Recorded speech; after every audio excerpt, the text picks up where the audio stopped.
नमस्कार, आंकड़े पंचनामे में आप सभी का स्वागत है। मैं हूं सुमित और हफ्ते का आखिरी कारोबारी सत्र भारतीय बाजारों के लिए आज काफ़ी वोलेटाइल सेशन लेके आया, जहां पर शुरुआती अंतर्राष्ट्रीय संकेत पॉजिटिव थे, जिसकी तरफ से भारतीय बाजारों की शुरुआत बेहतर हुई। एक गैप अप शुरुआत के बाद मार्केट ने सस्टेन किया, सेकंड हाफ तक उसे होल्ड किया, लेकिन सेकंड हाफ के अंदर हायर लेवल से काफ़ी हद तक मार्केट ईज आउट होते हुए दिखाई पड़े।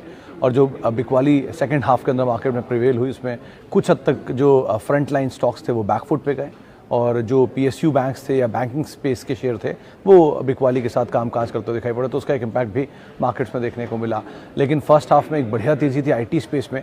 सेकंड हाफ में जो प्रेशर आया वो आया मेटल से, सीमेंट से, इसके अलावा बैंक से, जो कि बाजार को नीचे की तरफ धकेलता हुआ दिखाई पड़ रहा था। तो काफ़ी वोलेटाइल सेशन आज के सत्र में आप रह सकता है। हालांकि जो साइन थे वो पहले हाफ में कुछ हद तक क्लियर हुए थे, जब मिड कैप स्मॉल कैप के अंदर बिकवाली देखने को मिल रही थी। मिड कैप इंडेक्स में, स्मॉल कैप इंडेक्स में आज फर्स्ट हाफ में भी कोई बहुत ज़्यादा एक्साइटमेंट नहीं था। मिड कैप इंडेक्स करीब 1% नीचे आज जाकर या 1.5% नीचे आकर बंद होता हुआ दिखाई पड़ा। और फर्स्ट हाफ में भी जब बाजार तेज़ था तब भी मिड कैप इंडेक्स करीब 0.5% नीचे कामकाज करता हुआ दिखाई पड़ रहा था। स्मॉल कैप इंडेक्स में भी आज मोरलेस फ्लैट टू पॉजिटिव टोन पे कामकाज था शुरुआती कारोबार में। सेकंड हाफ में वो भी फिजल आउट होता हुआ दिखाई पड़ा। आज 2-3 हाईलाइट जो बाजार में रहे, उसमें पहला तो दीपक नाइट्राइट, जिसके एक प्लांट में आग लगी थी कल, उसका इम्पैक्ट था। शुरुआत में 10% नीचे खुला, लेकिन बाद में लोअर लेवल से रिकवरी के बाद 2-3% की बिकवाली के साथ वो बंद होता हुआ दिखाई पड़ा। इसके अलावा आज अल्ट्राटेक की तरफ से वो कैपेसिटी इन्हांसमेंट की बातचीत, और कैपेसिटी इन्हांसमेंट का एक इम्पैक्ट अल्ट्राटेक का जो था वो दिखाई पड़ा पूरे ही एबी ग्रुप में, क्योंकि एबी ग्रुप में एक बड़ा केपेक्स अनाउंस किया हुआ है, चाहे वो ग्रासिम हो, हिंडाल्को हो या फिर अल्ट्राटेक हो। तो वो केपेक्स का इम्पैक्ट देखने को मिला इस ग्रुप में। और दूसरी तरफ उसी का ही दूसरा इम्पैक्ट देखने को मिला सीमेंट स्पेस में, जहाँ पूरा सीमेंट आज प्रेशर में था, स्पेशली वो कंपनियाँ जो कि टॉप 5 के अंदर आती हैं, क्योंकि ऑब्वियसली बात है एक बड़ा प्लेयर जब केपेक्स करने जा रहा है तो उसका साफ इम्पैक्ट सेकंड बेस्ट और थर्ड बेस्ट और फोर्थ बेस्ट कंपनीज़ के ऊपर ज़रूर देखने को मिला था, वो देखने को भी मिल रहा था। तो वहाँ पर भी एक इम्पैक्ट देखने को आता हुआ दिखाई पड़ा। इंडिविजुअली अगर सेक्टर वाइज बात की जाए कहाँ पर आज सबसे ज़्यादा एक्शन देखने को मिल रहा था, तो उसमें सबसे पहले नामों में आज प्रेशर था। आईटी को छोड़ के सभी BSE के इंडेक्स में लाल निशान देखने को मिला। मिड कैप बैंकिंग शेयरों में आज गिरावट रही। ऑटो, मेटल, रियल्टी, पीएसयू, ये कुछ ऐसे सेक्टर थे जहाँ पर दबाव बनता हुआ दिखाई पड़ा। और मोर और लेस बाजार में जो पिछले एक हफ्ते में मूव था, उसमें 1.5% के आसपास की तेज़ी देखने को मिली थी, और उस तेज़ी के बाद कुछ हद तक जो मूव है वो आज फिजल आउट होकर 1.5% की बढ़त के साथ इंडेक्स जाकर बंद होता हुआ दिखाई पड़ा। तो ओवरऑल मार्केट का मूड माहौल कुछ इस तरह से बनता हुआ दिखाई पड़ा। चलिए अब सवाल जवाब का सिलसिला शुरू कर लेते हैं और कुछ सवालों को शामिल कर लेते हैं। सबसे पहला सवाल जो मेरे पास आया है उसमें है IBDL एवरेज और होल्ड। टेलर साहब, लास्ट क्वार्टर के नंबर्स वीक थे, लेकिन उतने नहीं थे जितना उससे पहले वाले क्वार्टर के थे। लॉस इस क्वार्टर में भी आया, लेकिन उससे पहले वाला क्वार्टर और ख़राब था।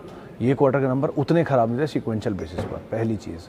दूसरी चीज़, रिसेंटली इनकम टैक्स की रेड जो खबर आई थी, ये बड़ा ट्रिगर था, जिसको भी बाजार ने शायद भुनाया और उस दिन एक नया लो दिखा दिया 69 का। आज एकदम से मूव आया वापस। अभी तो आप एवरेज ना करें एटलीस्ट, क्योंकि सिचुएशन रिस्की हो सकती है। अभी आप वेट एंड वॉच मोड में ही रहें। एवरेज करने के लिए आपको बहुत समय भी मिल सकता है और स्टॉक भी मिल सकते हैं, तो आप उस हिसाब से यहाँ कॉल लीजिएगा। लेकिन अभी एग्जिस्टिंग पोजीशन से भी आप निकले नहीं, एटलीस्ट आप होल्ड करेंगे। आप ऑलरेडी बहुत नीचे आ चुकी होंगी आपकी पोजीशंस, तो एटलीस्ट आप वेट एंड वॉच करें और नंबर्स को देखिए। बहुत बुरा दौर ऑलरेडी देख चुका है स्टॉक, और ट्रांजिट फेज़ है पुराने मैनेजमेंट के जाने और नए मैनेजमेंट के आने का। तो वो ट्रांजिट फेज़ दोनों ग्रुप की कंपनियों में, मतलब इंडिया बुल्स रियल एस्टेट में भी और हाउसिंग में भी देखने को मिल ही रहा है। इसीलिए दोनों एक तरह से रिएक्ट कर रहे हैं, जबकि दोनों को लेना देना भी नहीं आपस में। लेकिन ठीक है, मार्केट ओवर रिएक्ट करता है कई बारी, तो अभी तो आप वेट एंड वॉच ही रखें, वो ज़्यादा बेटर रणनीति है। और रियल एस्टेट ग्रुप में ही या रियल एस्टेट सेक्टर में ही कहीं भी किसी पोजीशन में एवरेज ना करें, क्योंकि वो डिमांड सिनेरियो के हिसाब से चलता है। इंटरेस्ट रेट बढ़ेगा, डिमांड घूमेगी, तो प्रेशर क्रिएट हो सकता है। प्रॉक्सी प्ले खेलना चाहते हैं तो सीमेंट ज़्यादा बेटर प्रॉक्सी प्ले रह सकता है। अच्छा जी, दीक्षित साहब का सवाल है, how do you rate Adani Green for long term at current level with PE of 700।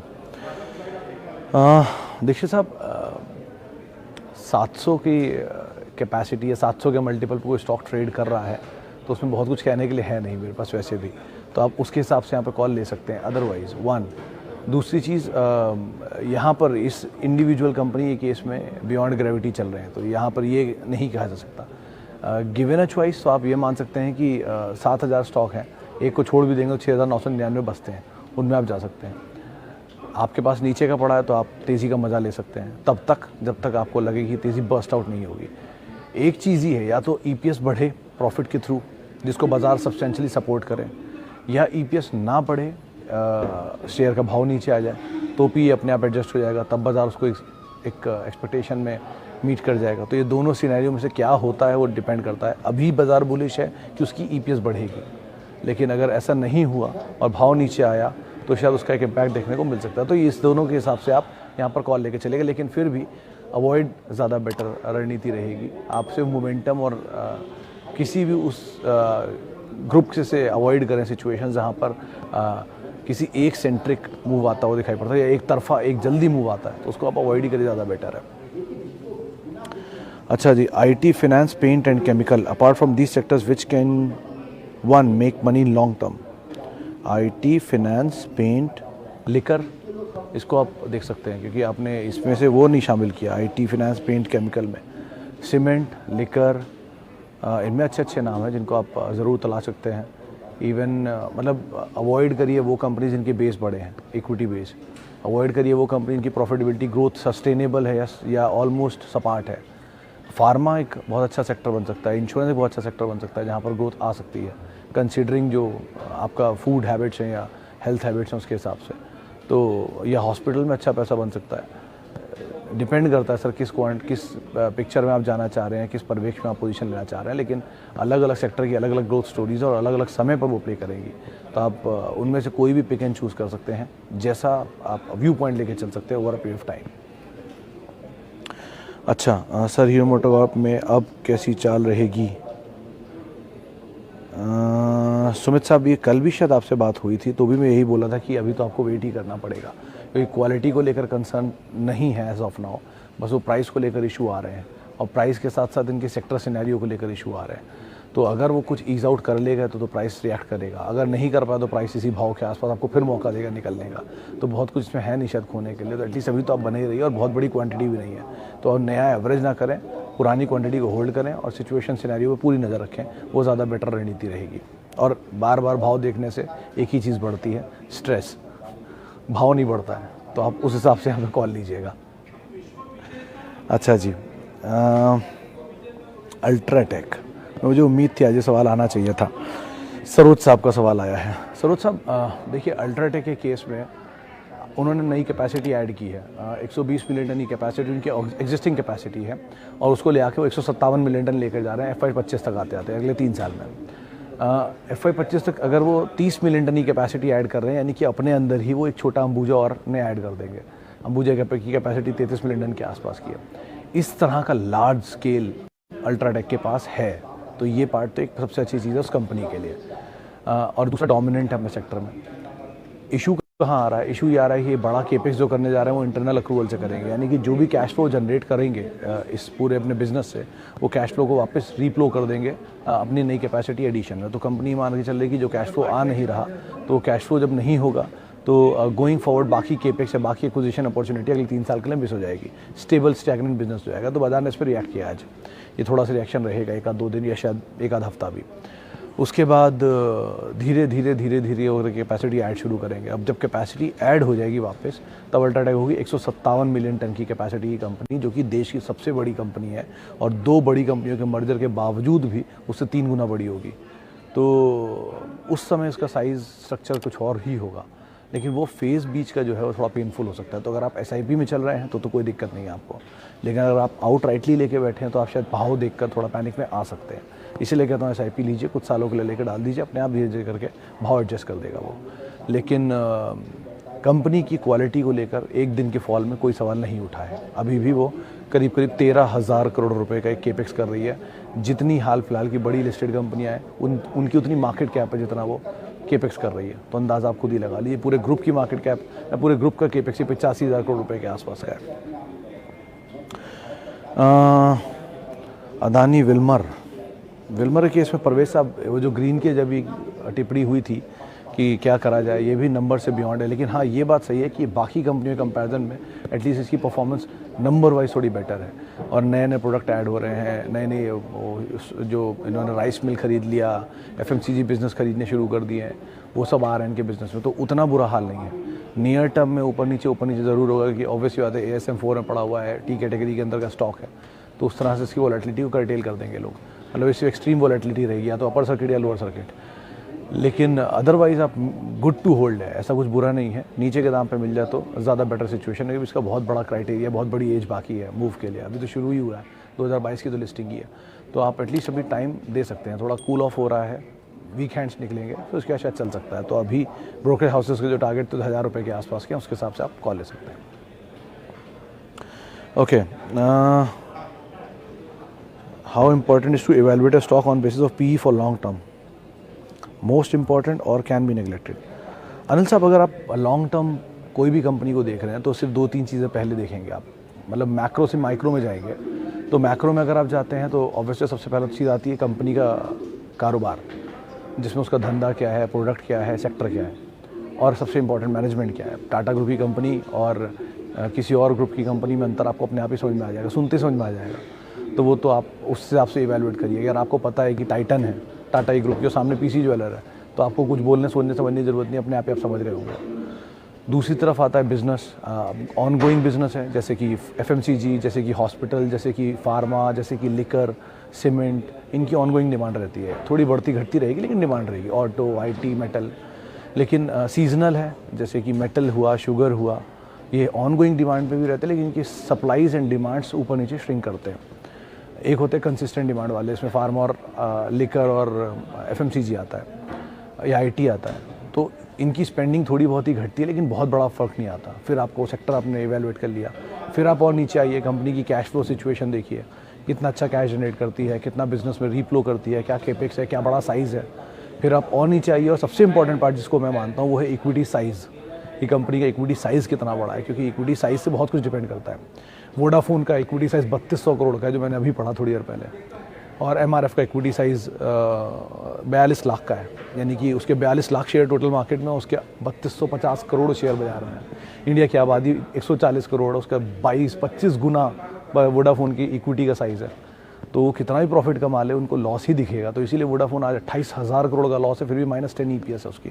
लेकिन MRF ऑन द कॉन्ट्री 80,000 का शेयर है, क्योंकि वो 42 की EPS पे 42 लाख शेयरों के साथ वो काम कर रहा है।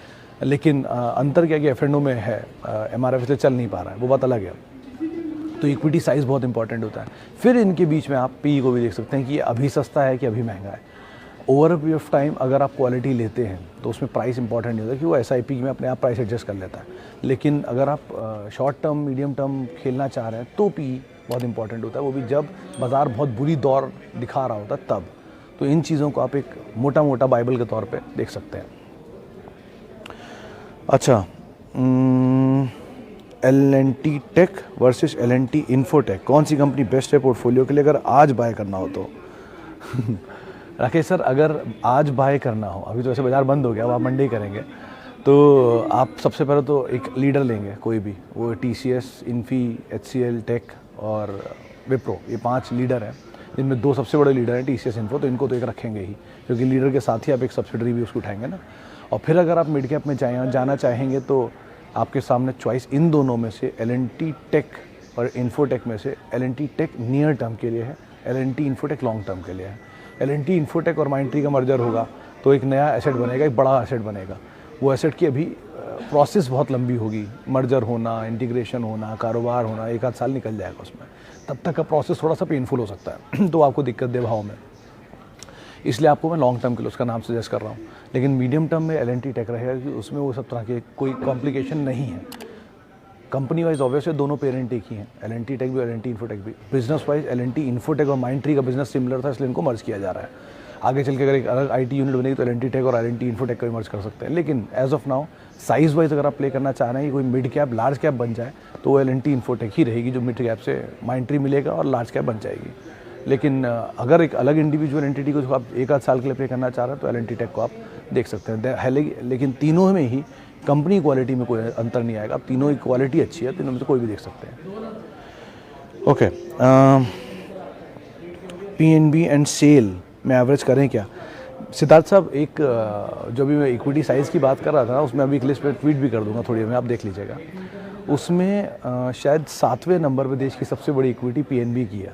तो इस तरह की इक्विटी साइज़ वाले बैंक्स को अवॉइड ही करिए। उसमें 5 पीएसयू बैंक आते हैं, आईओबी, पीएनबी, यूको, आईडीबीआई और एक यस बैंक है शायद। तो ये पांचों नाम इसीलिए आते हैं कि इनकी equity over a period of time dilute कर करके इतनी बड़ी कर दी गई है। डाइल्यूशन इसलिए होता है ताकि वो ज़्यादा फंड रेज कर पाएँ। अब कितना और डाइल्यूशन का स्कोप बाकी है? आप 100 रुपये कमाते हैं, 2 शेयर होल्डर में 50 रुपये ईपीएस बैठती है, लेकिन आप 100 रुपये कमाते हैं, 200 शेयर होल्डर के अंदर 50 पैसे ईपीएस बैठती है।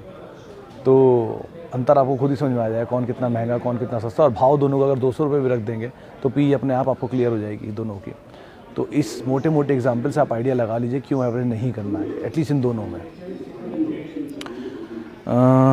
Are there any positives and negatives for stock being a part of F and O? Positive for those, Vicky साहब, जो ट्रेडर हैं उनको एक लॉट मिल जाता है पूरा ट्रेड करने के लिए, जिनकी कैपेसिटी ज़्यादा नहीं होगी। आप फ्यूचर में अगर लेना चाह रहे हैं कोई स्टॉक, तो आप पूरा आउटराइटली पैसा नहीं देते हैं, आप मार्जिन मनी देते हैं और फिर एमटीएम भरते रहते हैं उसका। यानी कि अगर 2 लाख का कोई फ्यूचर आ रहा है या 10 लाख का फ्यूचर मोटा मोटा आ रहा है कैलकुलेशन में, तो 20-30% ब्रोकर एक मार्जिन उसके ऊपर लेता है। तो 3 लाख रुपए देके आप वो फ्यूचर उठा लेंगे, और जैसे जैसे वो फ्यूचर का दाम ऊपर जाएगा तो आपको एमटीएम मिलेगा, जैसे जैसे नीचे आएगा आपको एमटीएम देना होगा। ये सबके लिए एक ब्लेसिंग मानते हैं लोग इसे, लेकिन एक्चुअल में डिस्गाइज भी हो सकता है, क्योंकि आपको सडनली पैसा मांग लेगा ब्रोकर जब भी कभी शेयर बाजार नीचे आएगा तब। ड्रॉबैक क्या है? आप उसे कैरी नहीं कर सकते। आप कैरी करेंगे तो रोल ओवर कॉस्ट लगेगी हर बार की, वो रोल ओवर कॉस्ट की वजह से आपकी कॉस्ट बढ़ती चली जाएगी, प्रेशर रहेगा हर थर्सडे तक उसे खत्म करने का। कैश के शेयरों में से कोई दिक्कत नहीं, 20 साल भी आप आराम से होल्ड करिए। डिविडेंड एफ&ओ में एडजस्ट नहीं होता, कैश में एडजस्ट होता है, और बड़ा डिविडेंड आ गया 5% से ऊपर तभी वो एफ&ओ में एडजस्ट होता है, कैश में नहीं होता। तो ऐसे मल्टीपल डिफरेंस हैं। वहाँ पे कॉर्पोरेट अनाउंसमेंट या कॉर्पोरेट किसी भी एक्शन के अंदर आप पार्टिसिपेट नहीं कर पाएंगे, यहाँ कर पाएंगे।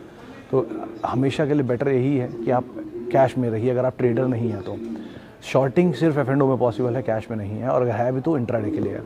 तो ऐसी कोई भी चीज़, क्या आपका ऑप्शन है, क्या आपका मंशा है, क्या आपकी चॉइसेस हैं, उसके हिसाब से अपना एसेट चूज़ करेंगे इन दोनों में अगर आप जा रहे हैं तो।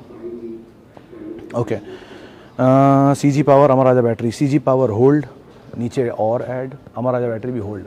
ऐड मत करिए लेकिन एटलीस्ट होल्ड। वो प्लांट का वेट हो रहा है, जैसे अप्रूवल आ जाएगा उसके बाद कुछ होगा। सिनेरियो सिचुएशन वैसे इनके लिए भी ख़राब ही चल रही है, लेकिन बेटर ये है कि अभी आप होल्ड ही करें एटलीस्ट इन दोनों को। चलिए, फिलहाल अब इतने ही सवालों में शामिल करूंगा। माफ़ी बहुत सारे लोगों से आज हम बातचीत नहीं कर पाए, और बहुत बहुत शुक्रिया उन सभी लोगों का जिन्होंने सवाल पूछे। उम्मीद है कुछ सही सवालों के सही शायद जवाब दे पाया होंगे आपको मैं। आपसे मुलाकात होगी सोमवार को, और तब तक के लिए हैप्पी वीकेंड। और आगे चल के फिर हम आपसे बात करते रहेंगे, और आप मेरे साथ जुड़ सकते हैं @सुमित रिसर्च मेरा ट्विटर हैंडल है।